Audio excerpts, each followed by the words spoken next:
بسم اللہ الرحمن الرحیم، ایمان کے اصل مقام تک پہنچیے۔ حدیث ہے عن انس رضی اللہ عنہ عن النبی صلی اللہ علیہ وسلم قال لا يؤمن احدکم حتى يحب لأخیہ ما يحب لنفسہ۔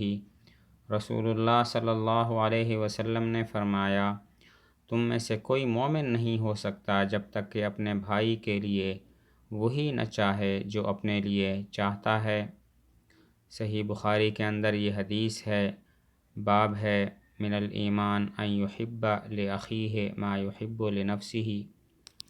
حدیث شریف کا مطلب یہ ہے، حضور صلی اللہ علیہ وسلم فرماتے ہیں، تم میں سے کوئی بھی کامل مومن اس وقت تک نہیں ہو سکتا جب تک کہ اپنے بھائی کے لیے وہی نہ چاہے جو اپنے لیے چاہتا ہے، یعنی اپنے لیے جو چیزیں پسند ہیں اپنے بھائی کے لیے بھی وہی پسند کرے۔ اپنے لیے یہ پسند ہے کہ کوئی میرے بارے میں غلط بات نہ کرے تو اپنے بھائی کے بارے میں بھی یہی بات پسند کرے کہ اس کے بارے میں خود بھی غلط بات نہ کرے اور کسی سے غلط بات بھی نہ سنے۔